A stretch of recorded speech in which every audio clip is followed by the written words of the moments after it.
This is one of my gnarliest crashes that I've ever had. Hit, get flipped over, I guess I get thrown in the air. I'm unconscious. Hey, what is up YouTube? Welcome back to another episode of Team Davy, the only channel on this platform doing the most epic motocross stuff and the most epic metal music stuff of all time. And in today's episode, we're going to be talking about the absolute brutality of motocross because, you know, it's very dangerous and this is one of my gnarliest crashes that I've ever had. So let's take a trip. Oh! So this crash isn't the gnarliest crash I've had, but it's one of the gnarliest crashes I've had. We'll do another video. If you guys like this one, we'll do a follow-up on the worst crash I've ever had. But with that being said, this one is pretty freaking brutal. So in order to start the story, we're going to go back. We're going to rewind all the way back to the summer of 2015. I was just a little young buck back then. I was only 15 years old. Yeah, I'm going to give out my age right now, but I aged with the years. It's pretty cool. I was 99, baby, but the end of 99. So 2015, I'm 15 years old. Well, anyway, you got young Corey, yes, aka little me, and we're on a road trip. We're going to Mesquite, Nevada. At this particular time, you know, we were doing the Hot Summer Night series, so it was a night race, and I was pretty stoked to ride under the lights as a kid. You know, you're all, ooh, it's so much fun, but really, you can't really see anything. It's actually not safe. It's way dangerous. It's not as cool as you want to think it is, but when you're a child, you know, you're like, I want to go under the lights. So anyway, at that time in young Corey's life, I was racing the 450B class. Pretty new in that class at the time, but we were racing that class, and then we were racing Schoolboy 2, I think. Big bikes, you know, 17 years old. At the time, dude, I'm pumped up. You know, I'm watching Ryan Villapoto videos, just getting absolutely sauced out of my mind on like Mountain Dew because I didn't know what diet was. So I'm just getting super amped up on the way to the track. And this time when we're going at the track, dude, my buddy Derek, we actually took him. He was 15 too, I think. And he's actually the one who owns the track in our hometown, Keenan, Arizona now. So he's a track owner. We've known each other. We go way back. So at this point, you know, we're just cracking up and cracking jokes in the back seat on the way because we're little children, you know, heading to this racetrack. So then we get out there, we unload the bikes and stuff. Things are going good, you know, and unfortunately for him, you know, we took him out there, so, you know, we're his only ride. Because, you know, we're children, you know? We're little kids at the time, man. We're little kids, man. Man, we're only 15 years old, man.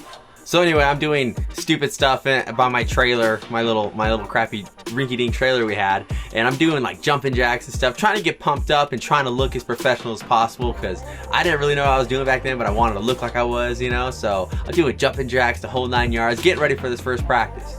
And this track, Mesquite, at the time, it was a lot less. They didn't rip it as deep. They had different owners. Now you go to Mesquite and that track is nothing but ruts. But I don't like ruts personally. I'm one of those guys. I like the flatter, the smoother, the better for me. But at the time, it wasn't super rutted and it had really good firm corners. So it was a blast. But right now, I'm not a huge fan of Mesquite because ruts are like my enemy. You know, I'm a desert rat. We don't get ruts out here in the desert. God damn, man, I got to get to the point.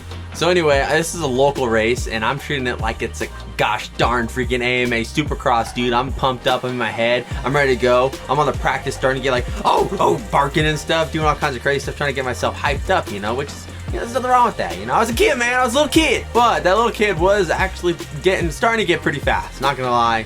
Tooting my own horn a little bit, I was actually riding pretty well at that time. So all the bikes are sitting out there. We got the B class and we got the pro class out there. We're out there. I'm freaking energized up, man. And the flagger starts pulling all the bikes and it's Corey's time to go, dude. It's my time to tear this little place up, man. So I rip a cool little hole shot thing, you know, trying to be cool. And little me, dude, I didn't even care, dude. First lap, I was wide open, dude. I rode this track decently enough, but I mean, it was still pretty soupy when you go out there, but I was freaking tearing it up, dude. Like I said, it was a FIM World Championship for me, dude. I was there to win. And how I looked at it, man, I was like, man, if I'm not gonna win in this 450B class, you know, I'm gonna win at practice, you know? So I'm freaking tearing it up, dude. And things are going terrific, dude. I mean, the sun's completely down at this point. I think they just turned the lights on. So it's getting a little iffy on the visuals, you know what I'm saying? But that's not an excuse. This was the problem. So the track is like completely backwards now, but at the time, I'm not gonna go into detail. If you haven't been there, I haven't been there. But there was this right big sweeper, perfectly. You get absolutely freaking pitted, dude, in this corner before they had a section of 6 rollers, and they were really long, big rollers, you know? So you can either roll them, some people were doubling, but me, trying to be cool because I saw a fast pro guy do it, I was like, he's tripling, I'm gonna start tripling.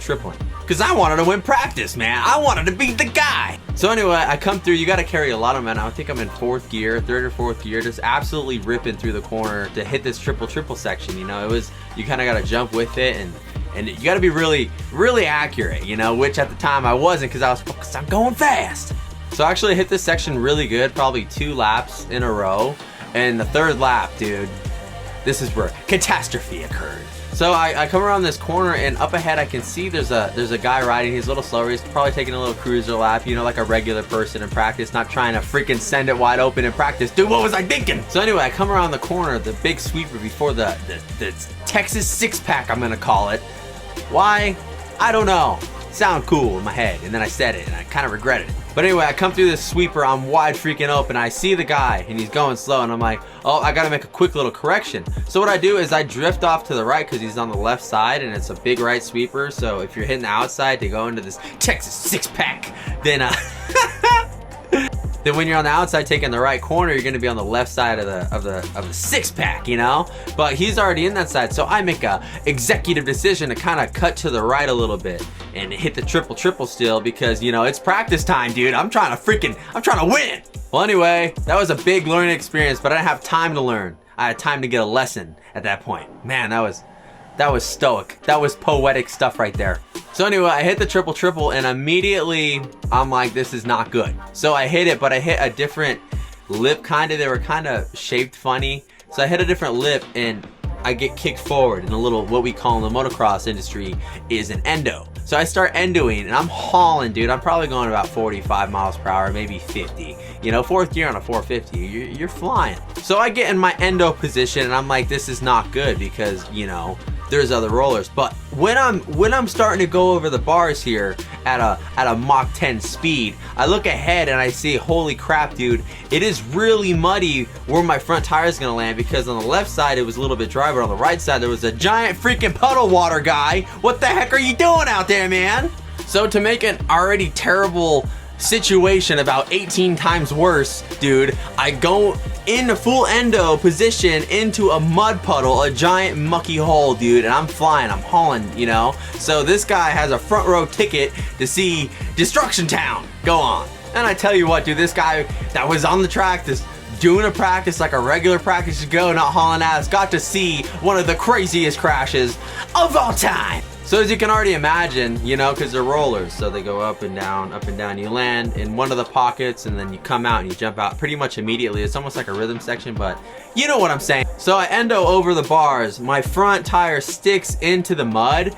It literally sticks, grabs. I fall forward head first into the face of the next roller. The bike comes back, smacks me, dude. I guess it like, camera dude over the bars, get whipped over. I don't remember really this part because, you know, I was unconscious, just ragdolling around for dear life. And then, but no, so I hit, get flipped over. I guess I get thrown in the air. I'm unconscious. I don't really know what happens, but I wake up in the hospital, right? So it was brutal. So that guy, that poor little innocent practicer who's practicing like a normal person, gets to see one of the craziest crashes in their history. Well, in my history, but it was pretty freaking gnarly. So if the guy somehow watched this video, you better be like, dude, that was me. So anyway, I can only imagine my dad, dude. You know, he sees young little baby child Corey out there freaking unconscious on the side of probably one of the fastest parts of the track, just absolutely getting flipped around like a gosh darn rag doll. Well, anyway, he rushes over there. My poor friend Derek, you know, he's sitting on the gate because he's in C practice, so he's still over there. He hasn't even gotten a ride yet, I don't think. And you know, he gets to see his friend, who is also his ride to the track, just absolutely annihilate himself. My poor dad's hobbling to the track because he has a bad knee. Just seeing me unconscious, you know, it's actually pretty gnarly. But anyway, I get ambulance to the Mesquite, Nevada hospital out there. And you know, we were broke as hell at the time, so my dad wasn't stoked about it. He was trying to be like, come on, I can take him. And then since it was such a gnarly crash, we have to get him in an ambulance, so that was like another $10,000. So my dad wasn't too stoked about that. But anyway, my dad's account of the story is he sees me in the hospital and the doctors are talking, and then they're snapping my arm like a chicken into socket and stuff because it was so dislocated and broken. And I'll put the x-ray up here because you can see I broke my collarbone too. But my collarbone was like in my chest, and my shoulder was like all the way smashed in. So it's pretty insane. It's actually probably going to be part of my thumbnail too, so you can see the absolute carnage damage to this crazy crash. And plus I had like a concussion. Thank God I didn't have any brain bleeds, but I just clearly had a concussion. I don't remember. but it was pretty nasty. And now I'm just thinking, man, dude, I keep thinking, like, poor Derek, dude, going to the track, dude, for absolutely no reason. It was like I think it's like a 3.5 hour drive from where we live too. So just an absolute brutal experience for him, not even being able to go out there and race, but it is what it is. So I just wanted to share that with you guys today because, you know, it's kind of cool, and to start talking about maybe some crashes. I got some pretty gnarly ones that I want to maybe talk about. If you guys like this video, leave a like and a comment. Tell me if you want to hear any more of these crazy, terrible horror stories of me riding my dirt bike. And also, if you like motocross content, dude, we are starting this Road to Pro series. We already have 2 episodes posted. It's pretty cool. We're gonna get more intense with them, and we want to bring you along and on my journey back to racing the 450 Pro class. But with that being said, this is Team Davy. Please hit that like and subscribe button. Can't appreciate you more. We'll see you in the next one. Oh!